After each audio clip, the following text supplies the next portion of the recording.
Ellen, Katie, congratulations again on this amazing show. I don't want to brag, but I actually saw the entire series already. And you have, I promise you, you have great episodes and a great story to look forward to. First, I want to ask actually to both of you, maybe we can start with Katie. This show is inspired by true events. What basically drove you to this material? What was your initial awareness of it? How did you get attached to it? Yeah, well, first of all, thank you for the plug. Watch the rest of the series. You got to watch to the end. So yeah, Hulu first came to me with the idea of doing a narrative version of this story all the way back in 2020. Very, very long time ago. And so at that point, the story of Natalia Grace and the Barnetts was like in the media, but it wasn't kind of as big in the popular consciousness as it is now. And so I did this deep dive into all of the research about it. And so I would read one article and I'd be like, oh my gosh, this is the story. And then I'd go and read another article where a different party in the story had been interviewed. And I'd be like, no, this is what happened. And I found that like the more I read, the more confused I got by what had actually happened. And I think that that's true with every story that we read, right? Like depending on who is doing the telling, it totally colors our experience of watching it or reading it. But with this, it was that much sharper. And so I decided that that was the way I wanted to structure the story, was to really lean into that experience of the way that perspective can change our understanding of things. So I started the series in the perspective of the Barnetts, and then over time, that starts to shift. And at a certain point, we start to question our understanding of everything that we've been seeing. And it felt like a way to grapple some themes that I, as a person and a mom and a storyteller, really am interested in this moment, which are these themes around the kind of elusive nature of truth and the ways that our biases affect the way that we see the world. So it felt like structuring it around perspective would be a way of allowing our audience to grapple with our own biases in these kinds of unexpected ways. Thank you. And Ellen, how about you? I mean, this is really fascinating that, and when you watch the rest of the series, it's very much true that the Rashomon-esque aspect of the story. What drove you to this multi-perspective story, and how did you engage with this really complex, fascinating character, Christine? Well, I had been looking for something very different to do for quite some time. I wanted to take a big swing. And I read the pilot and the Bible, and I thought, wow, this would be a big swing. But still seemed like sort of dicey territory, and I was a little bit, or a lot, hesitant. And then I had a conversation with Katie, and she explained her ideas about the perspectives. And I thought, well, here's an empathetic, sensitive person who wants to tell this story the right way. Because, you know, we did ask ourselves, do we want to tell this story? Are we being exploitive? What is the reason to tell this story? And the reason to tell this story is just what she just explained. You know, if we walk away from this series examining ourselves and our own biases and asking ourselves, when we see something, when we watch something, or when we hear a story, what opinions do we come away with, and why do we hold those opinions? Are we judging something based on the way it looks? Are we judging something based on the way we feel about someone else who may have done something similar? It really, I think this series causes us to ask ourselves questions. And I loved that about her way in. And then, of course, I had to speak to Imogen, because Imogen Faith Reed, who this is her first speaking role she's ever done. She's terrific. Yeah. And she's fantastic, and enough can't be said about her. And she really was the final thing that, after speaking with Katie, I had definitely one foot solidly in the water. And then after speaking with Imogen, I thought, this story is important for her to tell. She wants to tell this story. She has so much charisma and so much passion. And I thought, you know, she can make this work. And so the two of them sold me on it. Wonderful. And I do want to speak about Imogen Faith Reed in just a little bit, but just as a follow-up question about this multi-perspective journey that you embark on as an actor, what were some of the things that were important to you to make sure that you're actually being both truthful to this character, but you're also bringing something, an element maybe from your interpretation of who this person is? Where did that balance live for you? Well, I think there's a combination of, so I started with being a mother, and I think all women, whether you've given birth to children or not, we all have this maternal thing that lives in us, and we're passionate and we care and take care of other people. That sort of comes naturally. And then there's a lot of ego that's attached to being a mother, and so you layer that in.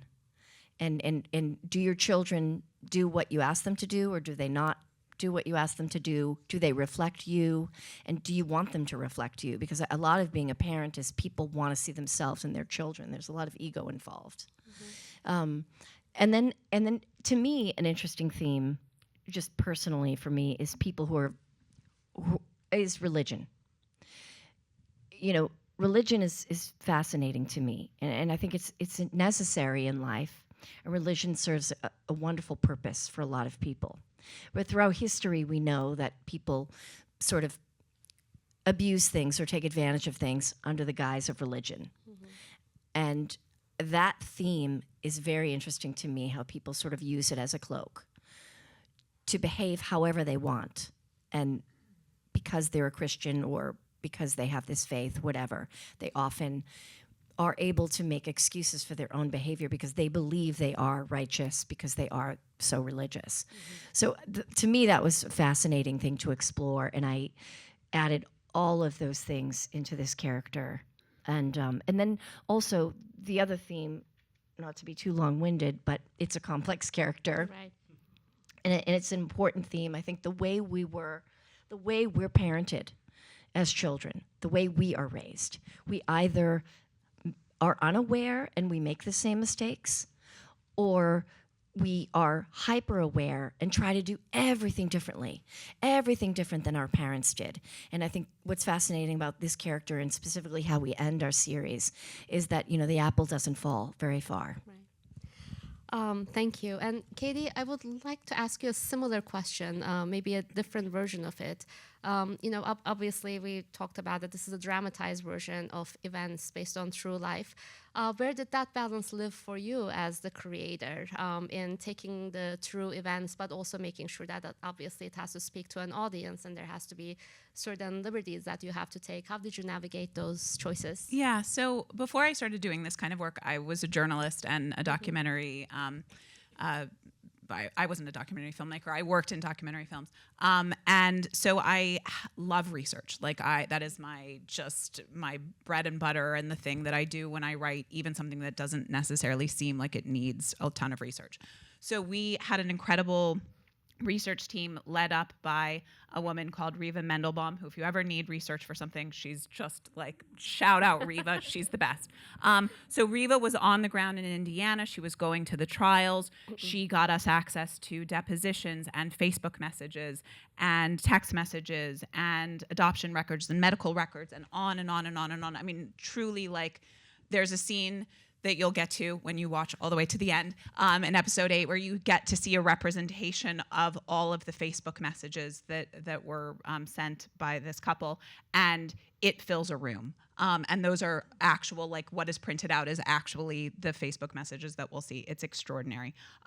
So we had this incredible researcher who gave us so much to work with. And the work that, when I'm working on an adaptation or when I'm working on any kind of based on a true story or a novel adaptation, I kind of think of the work that I'm doing as like a sculptor, right? So you've got this like huge thing of clay, and you have to like chisel away at it to try to find like the truest version of itself. And so we started with all of this research, all of this work, and then we had to chisel away, because you can't have everything. It's not a documentary, and find like what is the most emotionally authentic representation of this story that we can do, and where are places where we have to like amplify or make something a little bit bigger or a little bit more emotionally acute in this moment in order to like have a cliffhanger at the end of an episode, but always with the North Star of telling like the most emotionally true version that we can. Thank you. I think if I could add one thing that's special about Katie's writing, and specifically this material, which is very heavy stuff, is there's this very delicate undertone of camp that sort of lightens the mood right when you need it. You know, right when you feel like, whoa, and overwhelmed, you know, she layers in this kitschy little camp, and you can breathe and sort of chuckle and get to the next scene. And I think enough can't be said for those moments of relief, because you need them, and they come at the precise perfect times, and they're precisely, you need them when you're performing these scenes, right? It's like we needed those moments of relief, and I just wanted to mention those because it's very intentional, I think, and just takes it to another level. I'm glad you mentioned them, because those moments of humor or camp, as you put it, when they, come in handy, like just at the right time, but it's never overdone. So you also have a very purposeful handle on those moments of relief. Do you want to further that thought? Yeah, I mean, I'd say two things. Like, one, first of all, thank you. But that, in my experience, like, life is a genre blend, right? Like, in the most Very tragic moments of my life, something absurdly funny happens, and in the brightest moments, something really terrible happens. And so, like, you never kind of know what to expect. So you're always straddling multiple genres. And then I think exactly what you were saying, Ellen, that, like, we need our audience to kind of lean in and care and invest in these characters in order to take the journey. And I think that if everything is so dark and so horrible, like, I don't want to watch something that's just dark and horrible for 8 hours. Like, it's hard. And so you have to find these moments where the sort of like tension can be released a little bit. So then you lean back in more and continue to invest. And I will say that Ellen is very, very funny in this show. Like, I'm excited for you to continue to see what she does, because it's great.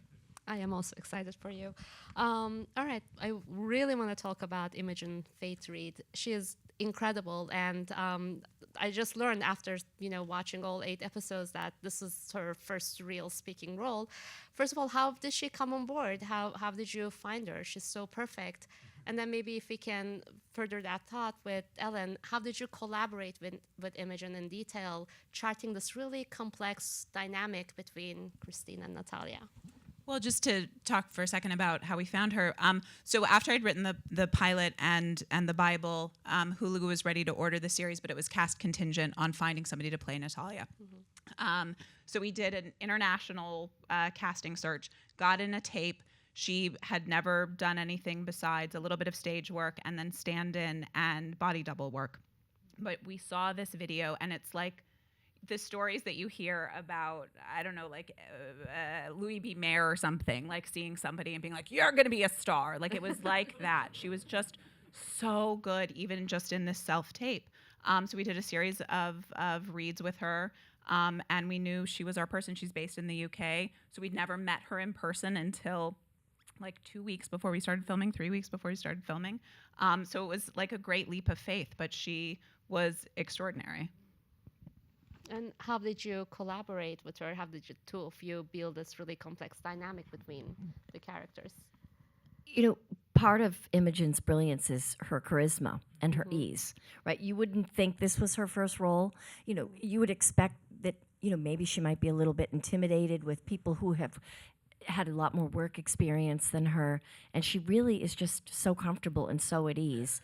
And the dialogue was quite easy, her and I. We just had a lot of conversations.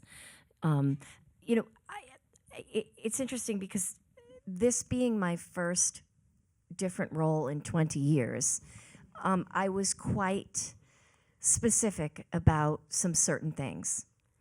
And as much as I loved her, and as much as we had conversations in the beginning, and I needed to understand her thoughts and how she was feeling about this, and making sure that it didn't feel exploitive in any way, which obviously we're in good hands with the script. But, just to check in constantly, as you do with your other scene partners. I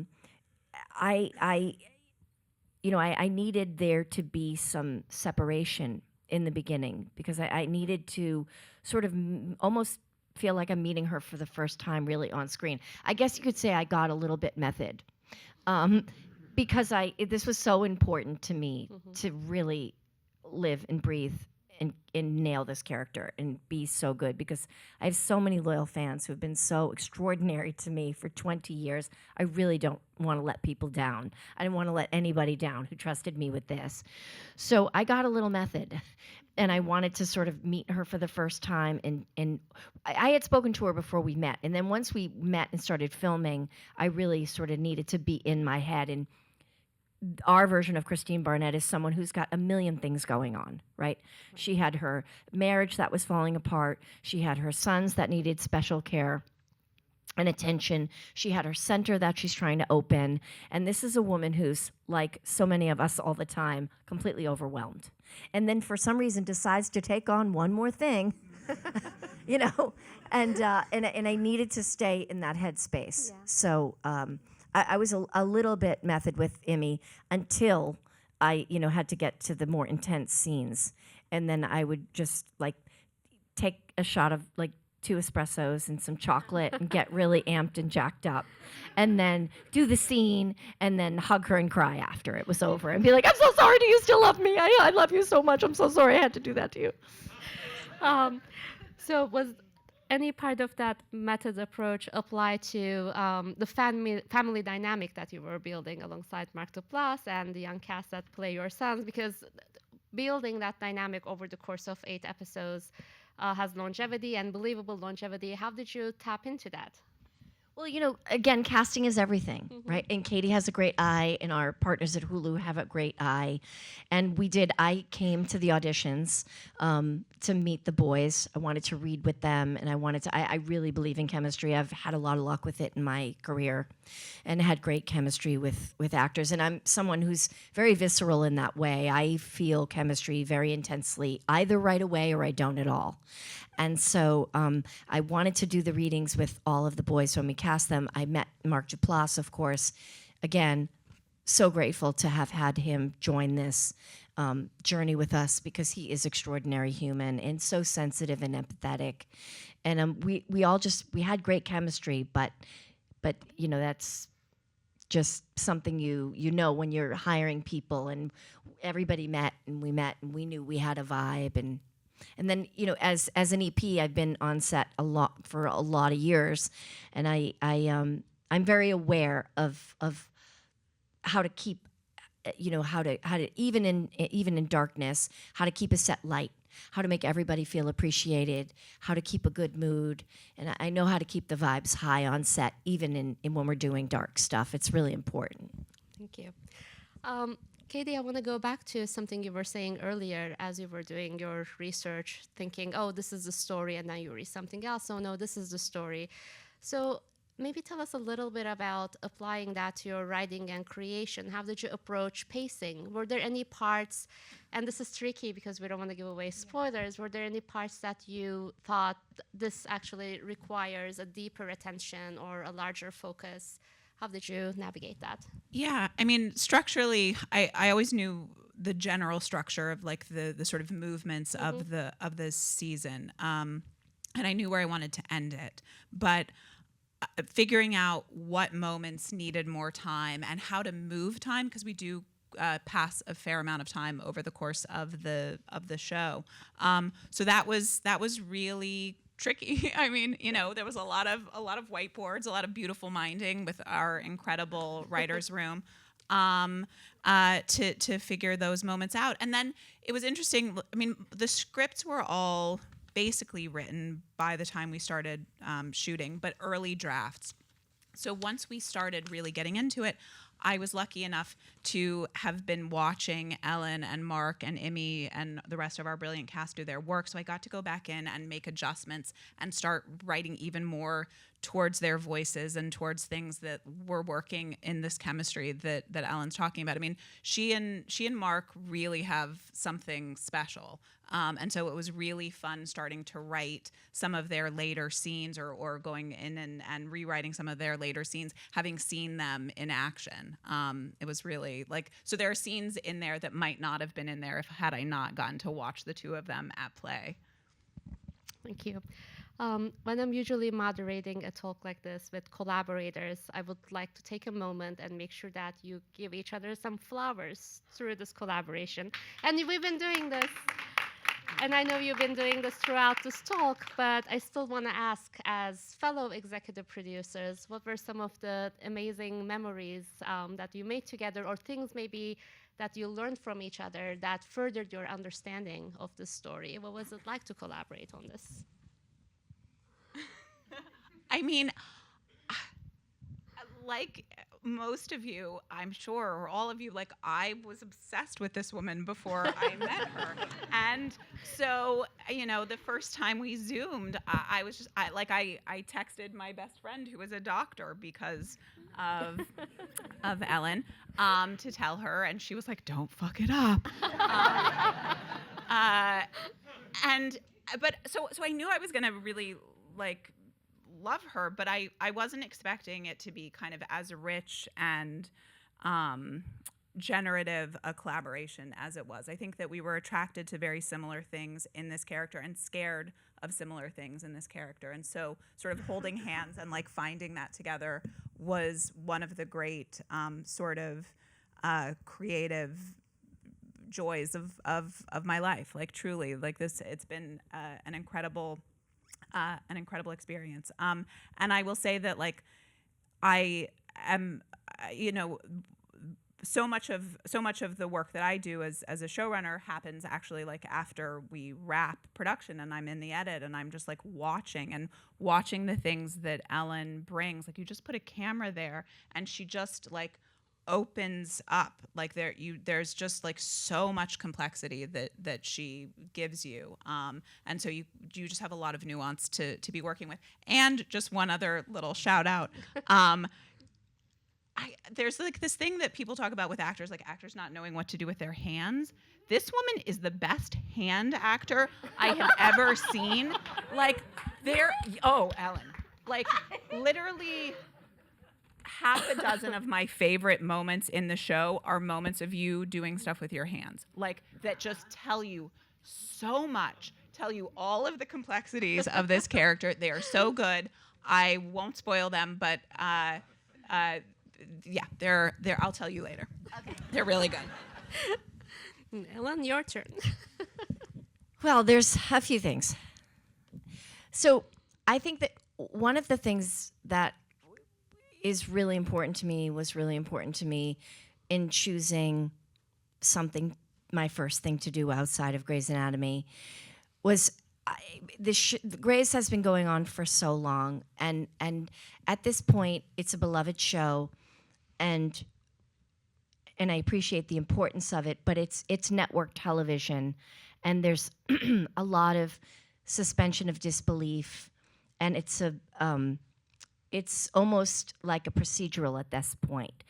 And so I was really looking for something smart.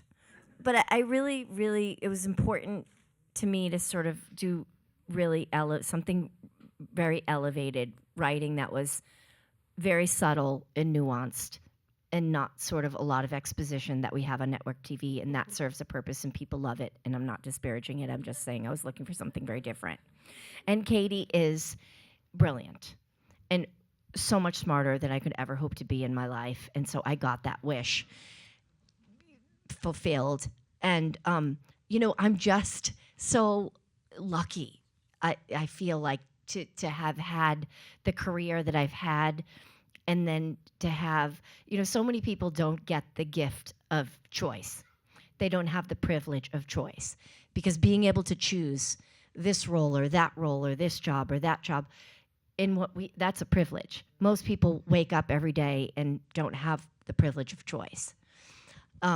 And so to get to come in every day and get to work with someone who's not only so smart, which is like what I asked the universe for, but also someone who really cares about what they're doing and cares about the story they're telling. This story in someone else's hands could have been a huge disaster and could have been like, that's a wrap on me. You know, I mean, I have a high profile, and I get criticized. Whether I say something good or I say something bad, someone has something to say about it.